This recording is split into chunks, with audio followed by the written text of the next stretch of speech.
अपने घर वालों की मर्जी के बगैर और दूसरी कास्ट में शादी कर ली थी। आप बिलीव नहीं करेंगे कि ये माँ और बेटा इस हद तक पागल हो चुके थे। Hello guys, welcome to our channel. और आज हम लेके आए हैं डार्क केसेस ऑफ पाकिस्तान का रिएक्शन। सो ये जो है बहुत मेरे को लगता है खतरनाक केसेस होंगे जो हमने आज तक कभी नहीं सुने होंगे।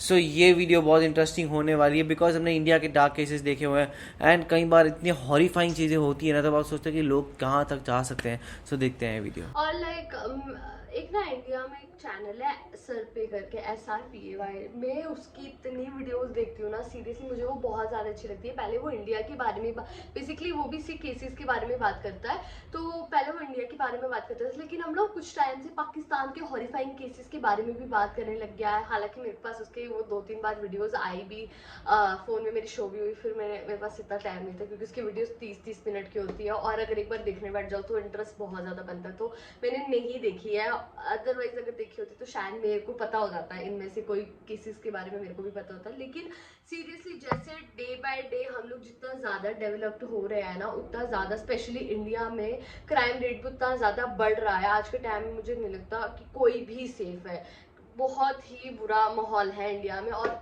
देखते हैं कि कुछ केसेस जब हम लोगों को जानने के लिए मिलता है ना, लिटरली शॉक हो जाता है। ऐसा लगता है कि यार कोई ऐसे कैसे कर सकता है। बाकी पाकिस्तान के केसेस के बारे में देखते हैं और देखते हैं कि क्या वो भी इतने हॉरिफाइंग होते हैं जितने इंडिया में। जीनत रफी दोस्तों, ये स्टोरी लाहौर में रहने वाली 18 साल की एक लड़की की है। ये गरीब फैमिली से ताल्लुक रखती थी और 4 बहन भाइयों में सबसे छोटी थी। जीनत के फादर का बचपन में ही इंतकाल हो गया था और इसके बाद इसकी माँ और भाई मिलकर अपना घर चलाने लगे। ये 2016 की बात है कि जीनत जिस कॉलेज में पढ़ती थी उसी कॉलेज में इनके मोहल्ले का एक लड़का भी पढ़ता था। इस लड़के का नाम हसन था और इसकी उम्र 20 साल थी। कॉलेज के अंदर इन दोनों की आपस में दोस्ती हो गई और आहिस्ता आहिस्ता ये एक दूसरे को पसंद करने लगे। हसन ने जीनत को शादी के लिए प्रपोज किया और इसके घर रिश्ता भेजने के लिए कहा, लेकिन जीनत का कहना था कि इसके घर वाले शादी के लिए कभी नहीं मानेंगे। उसकी वजह ये थी कि जीनत और हसन की कास्ट अलग अलग थी और हसन के पास कोई खास जॉब भी नहीं थी। अब ये दोनों जीनत के घर वालों को मनाने के तरीके सोच ही रहे थे कि एक दिन अचानक जीनत की माँ ने इसे हसन के साथ फोन पर बात करते हुए देख लिया। घर वालों ने जब पूछा तो जीनत ने इन्हें साफ साफ अपने और हसन के बारे में बता दिया। इस पर इसकी माँ और भाई ने इसे इतना मारा कि इसकी नाक की हड्डी टूट गई और सर पर भी बहुत गहरी चोटें आई। इन्होंने इसे कमरे में लॉक कर दिया, लेकिन जब रात हुई तो जीनत किसी तरीके से लॉक खोलने में कामयाब हो गई और घर से भागकर सीधा हसन के घर आ गई। हसन के घर वाले पहले से ही जीनत के बारे में जानते थे। इन्होंने जीनत को अपने घर में पनाह दी और अगले ही दिन इन दोनों का निकाह करवा दिया। इधर जीनत के घर वाले इसे ढूंढ ढूंढ कर पागल हो रहे थे। फिर किसी मोहल्ले वाले ने इन्हें बताया कि जीनत हसन के घर पर मौजूद है और इन दोनों ने शादी भी कर ली है। जीनत की माँ और इसका भाई जब हसन के घर पर पहुंचे तो जीनत उधर ही मौजूद थी। इन्होंने जीनत और हसन को बहला फुसला कर कन्विंस करने की कोशिश की कि जो होना था हो गया। अब ये लोग बाकायदा तौर पर जीनत को अपने घर से रुखसत करेंगे ताकि हसन से बाकायदा तौर पर इसकी शादी हो जाए। सबने इन माँ बेटे की बात पर यकीन कर लिया और इस तरह जीनत अपने घर वापस आ गई। लेकिन इसके बाद जो हुआ वो किसी ने सोचा भी नहीं था। जीनत की माँ और इसका भाई घर आते ही इसे टॉर्चर करना शुरू हो गए। वो रोज इसे तरह तरह की धमकियां देते और इसे फोन भी ले लिया गया ताकि ये अपने शौहर से राब्ता न कर सके। खैर 8 जून 2016 को जीनत ने छुपकर हसन को कॉल की कि वो इसे घर से ले जाए। हसन ने इसे हौसला दिया कि सब कुछ ठीक हो जाएगा, लेकिन वो नहीं जानता था कि ये इसकी और जीनत की आखिरी कॉल होगी। उस दिन जब दोपहर हुई तो जीनत की माँ और भाई इसे टेरेस पर ले गए। पहले इन्होंने इस पर बुरी तरह तशद्दुद किया और ये बेचारी चीखती चिल्लाती हुई बेहोश हो गई। ये सब सिर्फ इसलिए था क्योंकि इसने अपने घर वालों की मर्जी के बगैर और दूसरी कास्ट में शादी कर ली थी। आप बिलीव नहीं करेंगे कि ये माँ और बेटा इस हद तक पागल हो चुके थे कि इन दोनों बेरहमों ने जीनत पर पेट्रोल छिड़ककर इसे जिंदा ही जला दिया। जीनत के पड़ोस वाले जो पहले ही जीनत की चीखें सुन रहे थे, इन्होंने जब इसकी छत पर आग देखी तो फौरन पुलिस को कॉल कर दी।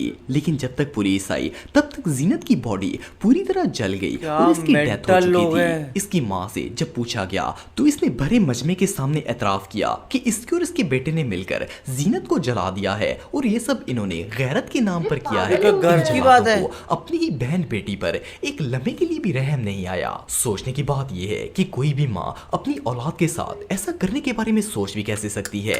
एनीवे पुलिस ने इन दोनों को अरेस्ट कर लिया और जज ने जीनत की मां को फांसी और इसके भाई को उम्र कैद की सजा सुना दी। लेकिन ये पाकिस्तान की तारीख का एक ऐसा वाकया है जिसे कोई चाह कर भी नहीं भुला सकता। ज़ैनब अंसारी, दोस्तों ज़ैनब केस पाकिस्तान का सबसे ज़ैनब अंसारी के बारे है। में ये बच्ची पाकिस्तान के शहर कसूर में अपने वालदैन के साथ रहती थी। दिसंबर 2017 में ज़ैनब के वालदैन ने उम्रा करने के लिए जाने का इरादा किया। इन्होंने ज़ैनब के चचा से कहा कि वो ज़ैनब को कुछ दिन के लिए अपने घर पर रख लें ताकि वो बेफिक्र होकर अल्लाह के घर हाजिरी देने के लिए जा सकें। ज़ैनब अपने चचा के घर आ गई और रोजाना वहीं से स्कूल और सिपारी के लिए जाती थी। 30 दिसंबर 2017 को ज़ैनब एक शाम सिपारे के लिए गई और टाइम पर घर वापस नहीं आई। इसके चचा ने जब देखा कि ज़ैनब कुछ ज्यादा ही लेट हो गई है तो वो ज़ैनब के मदरसे गए, लेकिन ज़ैनब वहां मौजूद नहीं थी। इन्होंने पड़ोस के घर वालों से भी ज़ैनब का पता करने की कोशिश की, लेकिन वो कहीं नहीं मिली। ये लोग पूरी रात ज़ैनब को ढूंढते रहे, लेकिन इसका कुछ पता नहीं चल सका। जब सुबह हुई तो ज़ैनब के चचा ने इसके वालिद को सऊदी अरब में कॉल करके बताया कि ज़ैनब अगवा हो गई है और इसके साथ साथ पुलिस ने भी इत्तला दे दी। पुलिस ने तो इन लोगों के साथ इतना खास तावन नहीं किया, लेकिन ज़ैनब के वालिदैन अगले ही दिन की फ्लाइट लेकर वापस पाकिस्तान आ गए और ज़ैनब की तलाश शुरू कर दी। 5 दिन तक लगातार ये लोग ज़ैनब को ढूंढते रहे, लेकिन इसका कुछ पता नहीं चल सका। आखिरकार 5वें दिन मोहल्ले के एक शख्स को कूड़ेदान के पास से ज़ैनब की लाश मिल गई।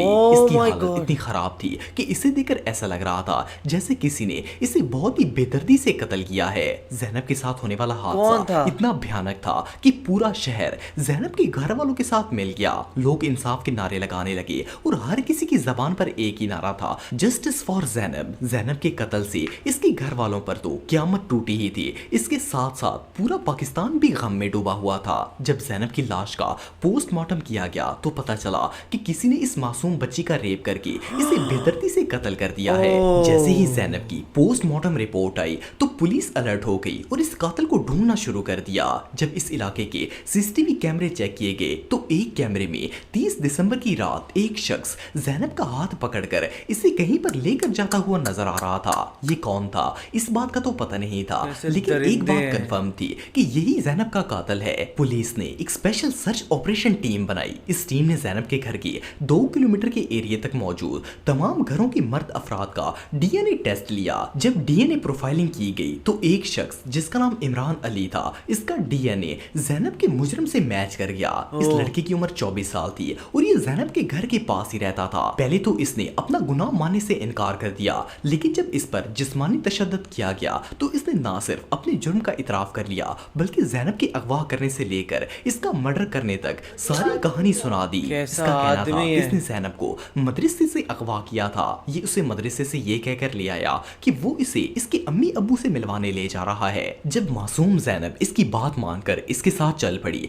तो पहले ये दरिंदा इसे एक वीराने में ले गया और वहां जाकर इसके साथ ज्यादती की। फिर इसने चाकू से ज़ैनब की कलाइयां काटी और आखिर में इसी चाकू से ज़ैनब का गला काटकर इसे कत्ल कर दिया। इसके बाद इसने ज़ैनब की लाश को कूड़ेदान में फेंक दिया। ये शख्स इतना शैतान था कि ज़ैनब के साथ इतनी घिनौनी हरकत करने के बाद न सिर्फ इसके जनाजे में शामिल हुआ, बल्कि ज़ैनब के हक में निकलने वाले जुलूसों में भी आगे आगे था। जब इस मुनाफिक ने अपना जुर्म कबूल किया तो भी इसके चेहरे पर जरा भी निदामत नहीं थी। एक और शॉकिंग बात यह है कि इस बेगैरत ने न सिर्फ ज़ैनब को ही अपनी दरिंदगी का निशाना बनाया था, बल्कि इससे पहले भी ये 7 मासूम बच्चियों के साथ ज्यादती कर चुका था। तो तब पुलिस क्या कर रही थी? पूरे मुल्क ने एहतजाज किया और 17 अक्टूबर 2018 को आखिरकार इसे फांसी दे दी गई।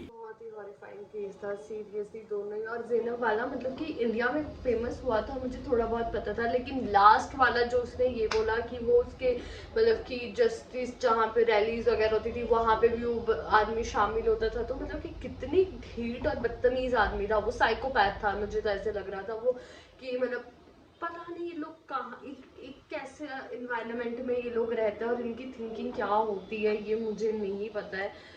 मुझे ऐसे लगता है आप जितनी चीज़ों को छुपाते हो ना बच्चों से, वो फिर वो उतनी चीज़ों को जानने के पीछे पड़ जाते हैं और कभी कभी वो उसी वजह से गलत कंपनी को चूज़ कर लेते हैं और तभी वो ऐसे इंसान बनते हैं। और सीरियसली ये जो आदमी था वो तो साइकोपैथ था। और जो फर्स्ट केस था ना वो भी बहुत ज़्यादा शॉकिंग था कि मतलब कैसे सिर्फ एक कास्ट डिफरेंट होने की वजह से उन्होंने अपनी बच्ची को मार दिया, बिल्कुल जला दिया सबके सामने। लाइक दिस किस काम की आपकी वो इज्जत। मतलब कि आप तो देखा जाए आप इतने सेल्फिश हो रहे हो, आपको अपने बच्चों की खुशी नहीं दिख रही अपनी खुशी के आगे, तो क्या क्या प्यार है माँ बाप का। लाइक बहुत बहुत ज़्यादा शॉकिंग थे ये दोनों ही केस। और वही बात है कि चाहे वो इंडिया हो पाकिस्तान हो, आजकल सीरियसली यही बोल सकते हैं कि बहुत कोई भी सेफ नहीं है। और जो लास्ट वाला सैनब का केस था ना, वो एक्चुअली क्योंकि उसमें जब ये दिखाया कि वो और ऐसे बच्चों के साथ कर चुका था, इसका मतलब ये था कि ये केस बिकॉज इतना लोगों के बीच में आ गया था और सोसाइटल प्रेशर आ गया था, तो इसलिए इतना हुआ। वरना तो बाकी सारे केसेस में तो मेरे ख्याल से मतलब जाने दिया पुलिस ने, या फिर इतना सर्च फाइंडिंग नहीं की, डीएनए तक गए ही नहीं होंगे, इतनी क्यों मेहनत करे।